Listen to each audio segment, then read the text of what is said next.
Welcome to the Small Business Matters podcast, where we talk to business experts and go beyond the trends to find out what's working for small businesses on Main Street and online. Now, let's get down to Main Street. Well, welcome back to Small Business Matters. Over the past 2 years, an incredible 19 million new small businesses have been formed in the US, marking a historic surge in entrepreneurship across the country. And while this is an exciting time for innovation and growth, it also brings a significant challenge: access to capital. For many of these new businesses, securing the right financing is essential to getting off the ground, expanding, or simply maintaining operations beyond the first few years. But here's the rub. Many small business owners are not fully prepared when they approach a lender, whether it's not knowing how much money they need, misunderstanding the requirements, or being unsure of what documents to provide. And these gaps can be a major roadblock in securing the funding necessary for success. Well, today we're going to break down what every small business owner needs to know before applying for financing. We've brought a great expert who knows the ins and outs of small business lending like few others. Craig Calafati is Vice President of Arkansas Capital Corporation. He has over 30 years of experience in commercial lending, including 25 years as an SBA lender. He's helped countless businesses navigate the complexities of securing financing, and today he's here to empower you with lender-side insights. Craig, welcome to the Small Business Matters podcast. Great. Thank you very much, Gary. It's a pleasure to be here. Well, we're very, very pleased to have you on. So let's get into it. You have extensive experience in commercial lending, particularly in building successful SBA programs. How did your background as a former small business owner shape your approach to lending? I think it gave me empathy, if nothing else. I think I have a better understanding than a lot of lenders on what what the day-to-day life is of a small business owner, and so these lenders will say, "Hey, let's set up a meeting for 1:00 and we'll all get together." And business owners going, "Yeah, I kind of work during the day." And so I do have empathy for that. I know what it's like to try and run the small business and be doing other things on the side, like trying to get things together for a loan. And it could be a challenge. So I think that empathy has helped me out a great deal. And you've been with Arkansas Capital Corporation for about 4 years now. What motivated you to transition from a traditional banking environment to non-banker lender focused on underserved communities? I half jokingly say I'm paying my penance for being a banker for 30 years. I really did. Arkansas Capital approached me, and we probably talked for about 8 months before I finally decided to come down here. And I actually moved to Arkansas for this position. And it was the opportunity to do some good. I had been running large programs, nationally, top 10 nationally ranked programs up to that point, and just the opportunity to go talk to borrowers again. I was used to only talking to CEO and answering to a board of directors.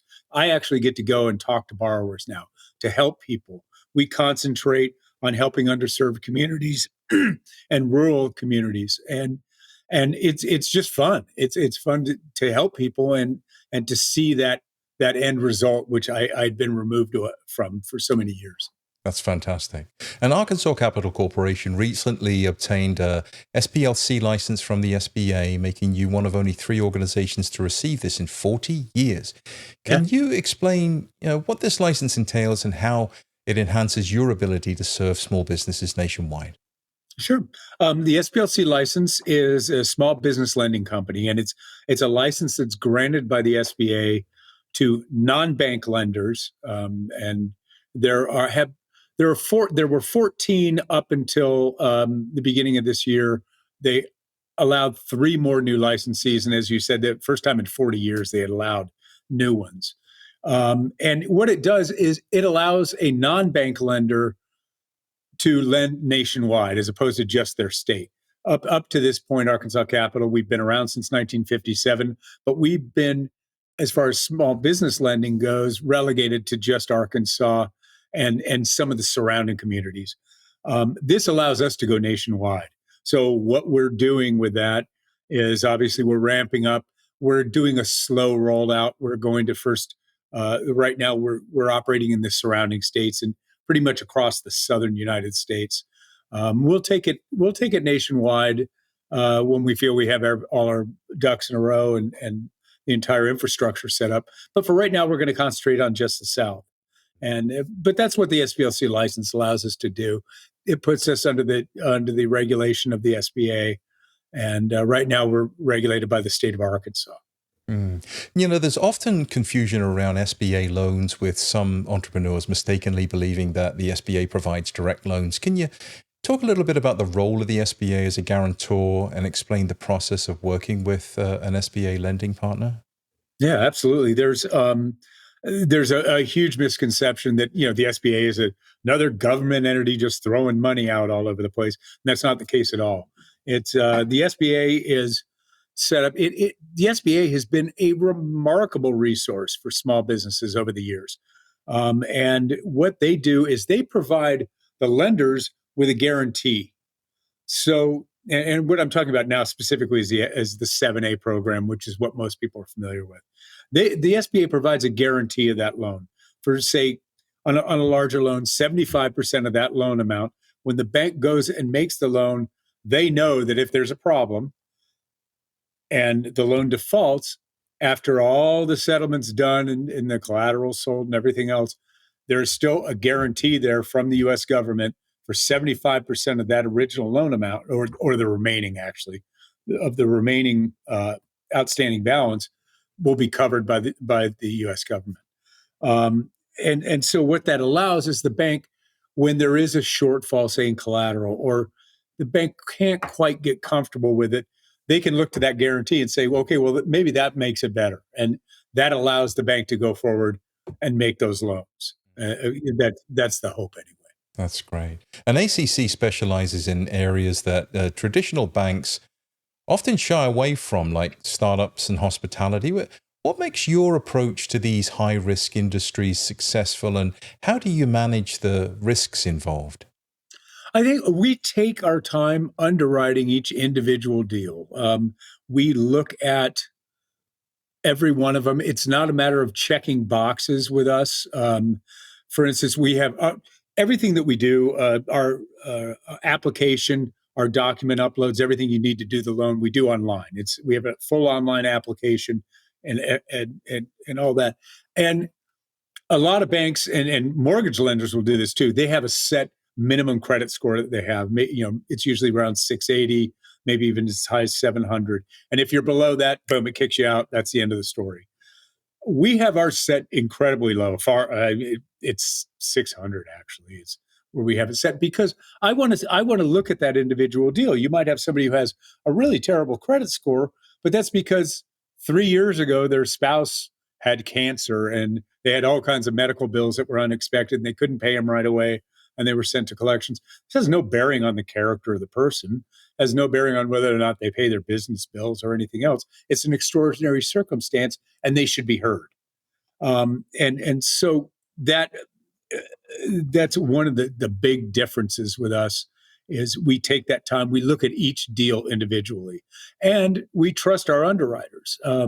If the underwriters come in and they say, look, yeah, we have these certain hiccups, but these are the mitigations, this is what makes us comfortable with it, then we go forward on that. And we specialize, as I said earlier, on underserved communities, people of color, rural areas, that kind of thing. Banks typically they shy away from that sort of lending.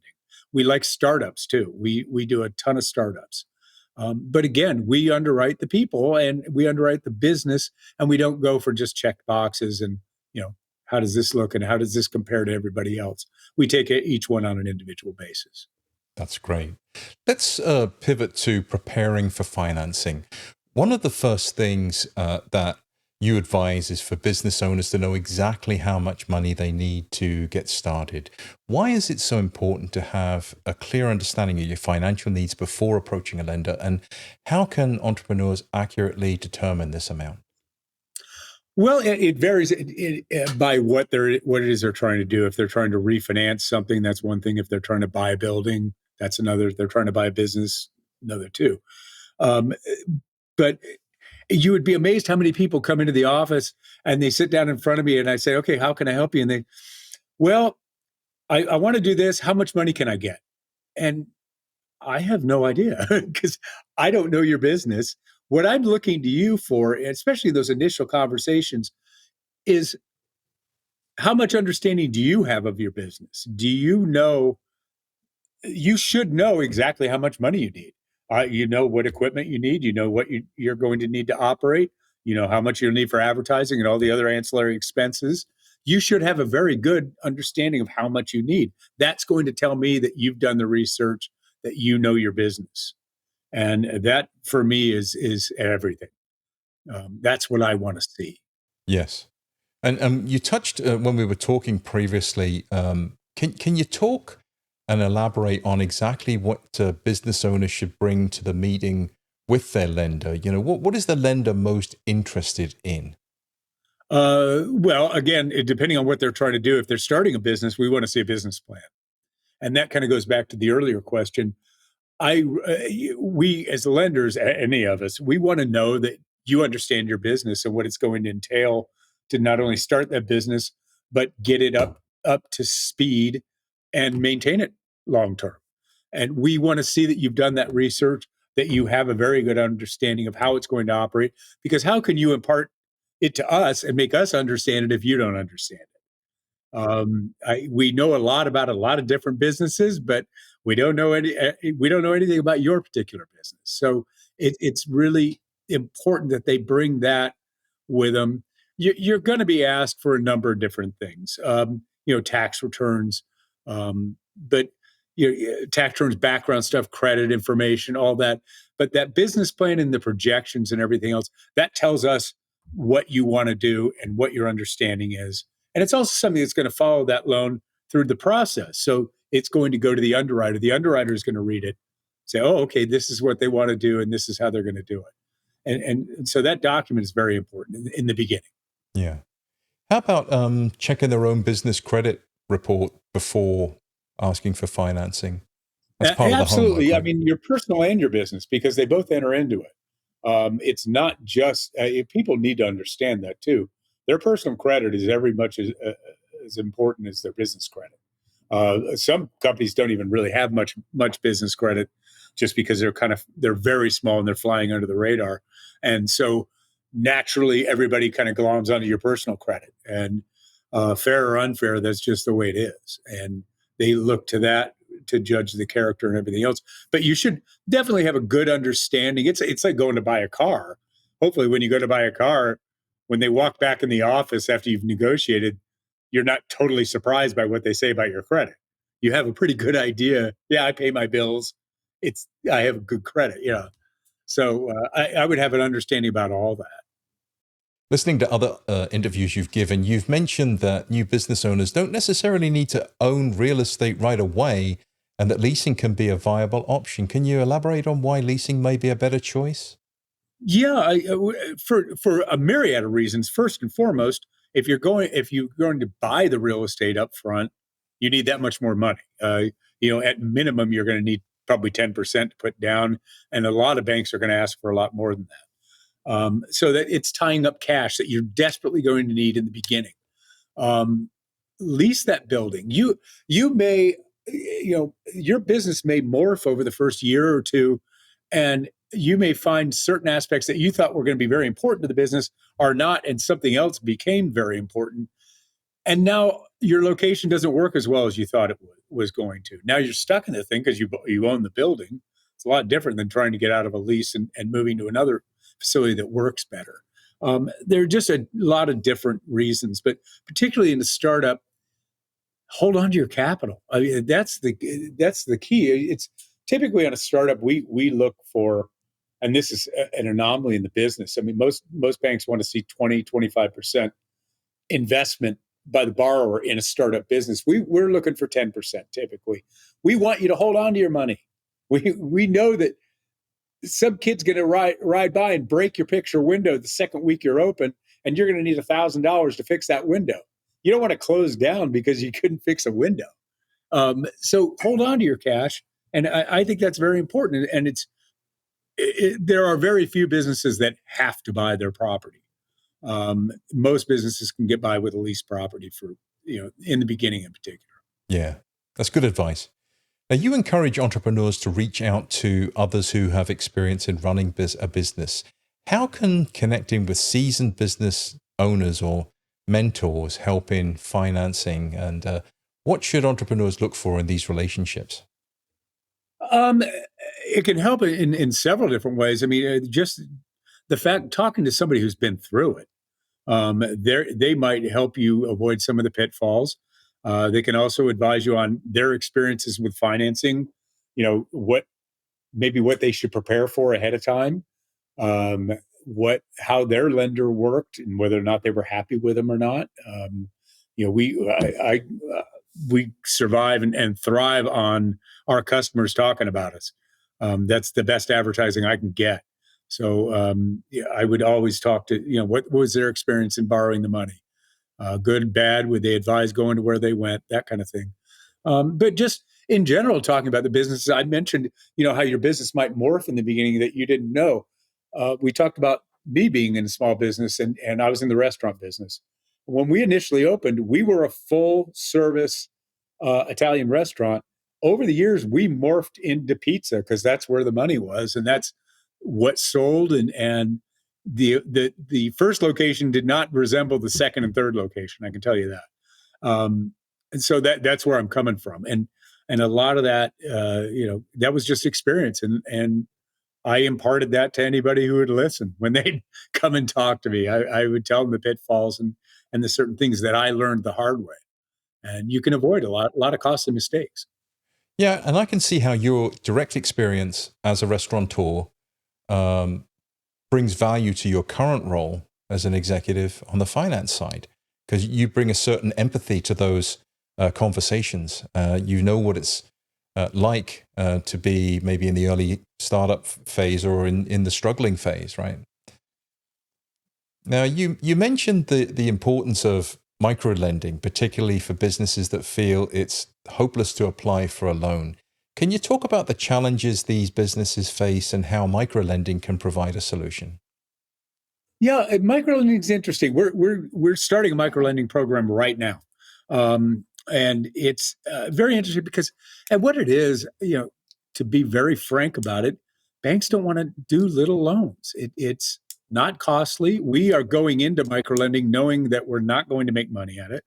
It's strictly mission based for us. We believe in it. And we happen to be fortunate enough we make money in other things that we do because we're a nonprofit. And I'm not a bank, so I don't have other people giving us money to lend out. But we've got to raise that money. Let's talk a little bit about the pandemic and how it forced many businesses in the restaurant and hospitality sectors to innovate quickly.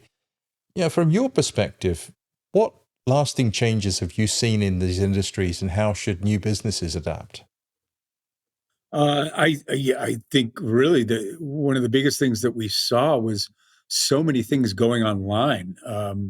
Meaning, with ordering and contactless pickup and that sort of thing. I think it trained a lot of people to start doing things online, to not show up at a restaurant, for as an example, show up at a restaurant to order to go and then wait there to pick it up and that kind of thing. So a lot of these places, they adapted, they created, ways to do takeout, ways to do delivery that didn't exist before. They had to do them to survive. And so you're seeing a lot of that. But the people adapted it too. And in a lot of ways, they decided, hey, we like that a lot better. You can see in the banking business is a great example. They were starting to downsize ahead of time, but the pandemic really showed a lot of people that I don't have to go to a branch bank anymore. I can do all that stuff online, and so now you're starting to see a lot of banks, not so much in Arkansas, but in other states, they're closing down branches. They're learning from it, and other businesses have adapted the same way. Yeah, I like the change. I do. I've become very accustomed to, I mean, Sweet Greens is a great brand. I'm not sure if you have them down there in Arkansas, but they've got the full digital experience. Pick up the food. I mean, you can eat it in some locations, But they've got that nailed in terms of making it just easy for the customer to just go in, grab, or even have it delivered. And the delivery services as well. I mean, I do lean on those because, you get time back in your day in a lot of cases. And then if you want to go out and be social with people, you still get into restaurants. So I think it's an exciting change. And I think we're seeing some of that, kind of bleed into other industries too, So it's really cool. And now we've got AI, we didn't have AI during Right. the pandemic. Now AI is really powering a lot more. The new phones from Apple are real exciting. I They're going know. to have Apple Intelligence built into them. So I I'm can only waiting to buy imagine that it's, my yeah, iPhone 16 here in a little bit, so I can yes. take advantage of that. Hey, one thing I did want to bring up, and this is something that I think is apropos to this conversation, and something that changed with the pandemic and is still a long lasting effect. And new businesses in particular need to think about this. When you're doing your business plan, labor is a big problem right now, particularly when you're looking for uh, minimum wage or that strata. So if you're opening a restaurant, if you're opening a retail establishment, anything where you're requiring people on the floor, lower end paid people, they're difficult to find now. And I ask people all the time. They bring me, I keep going back to restaurants, but it's a good example. I look at their business plan and they have between lunch service and dinner service and 7 days a week, they have 30 to 40 employees they got to hire. Where are they going to come from? You start talking to small business owners out there, they are struggling. They're cutting back hours. They're doing a number of different things because they can't find the people. So that's something really to think about when you are doing your business plan or you're thinking about expansion or anything else, is the labor pool isn't what it used to be. And you need to really think about that. Yeah. Yeah, definitely.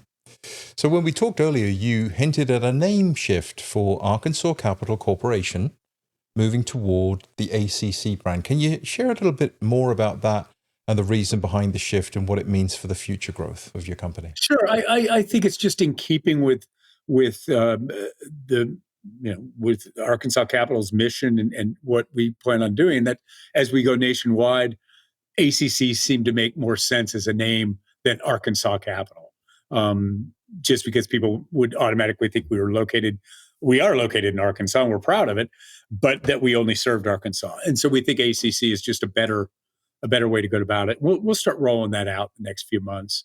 I think it'll just better identify what we really do, and so you'll see that in the next few months. And that's a good opportunity to expand into those underserved communities and small Yes, businesses that haven't had access to capital. So that's exciting, absolutely. Craig. Yeah, and we talked about this earlier. I touched on it briefly, but the thing with the micro lending with banks, they don't want to do the small loans because they just don't make sense financially for them. They take a lot of time to do. The banks also don't really typically like rural settings. If they end up with properties they have to sell, they can sit for a long time, and shareholders don't like that. Shareholders don't like it when you have businesses out in the middle of nowhere, or it's mainly the small thing. It's not just the banks. A lot of banks want to do the smaller loans. The loan officers just don't want to mess with it. Let's face it. A lot of loan officers work off commissions, and they have a choice of doing a $30,000 loan to help out a business get started, or a $2 million loan to help a business buy a couple trucks and a garage for it. They're going to do the bigger one that they make the more money off of, and it's unfortunate, but it's just happens to be the way the business is set up. And Yeah. so we're excited about getting into micro lending. We think we can do a lot in that space. There are a lot of people clamoring for it. It's getting through to people and convincing them that, hey, I will actually listen to you, and I am interested in helping you. I'm not going through the motions here. I'm not going to bleed you of all your information and then say, well, sorry, it's not for us. We're serious about this, and it's part of our mission, and we believe in it. Well, Craig, this has been so helpful. I got a lot out of that. Can you let our audience know how best to get in touch with you to start a conversation? Actually, the best thing to do is go to arcapital.com. It's Arkansas Capital's website. And there you can not only find all our contact information, but our applications online. You could apply right then and there if you'd like. And it's all automated. You'll go through, you'll fill out everything. Then there's a next page, it'll tell you what documents you need. And it's very straightforward. There's always somebody you can contact if you need help. And that's what we're here for. So I really appreciate it. Thank you very much, Gary. Craig Calafati with Arkansas Capital Corporation, soon to be ACC. Thanks very much for coming on Small Business Matters podcast. Thank you. Well, that brings us to the end of today's episode. For any resources mentioned on the show today, visit our show notes over at Experian.com/SMB Matters, and be sure to subscribe to our blog for articles and tips to improve your business credit. And if you're new to the show, be sure to follow us. And if you love it, let your friends know or tag us on Instagram. We are at ExperianBIS, #SMB Matters. Drop us an honest review and rating on whichever platform you're listening on. And if small businesses matter to you, shop local or reward them with your business online. We'll catch you on the next episode of the Small Business Matters podcast.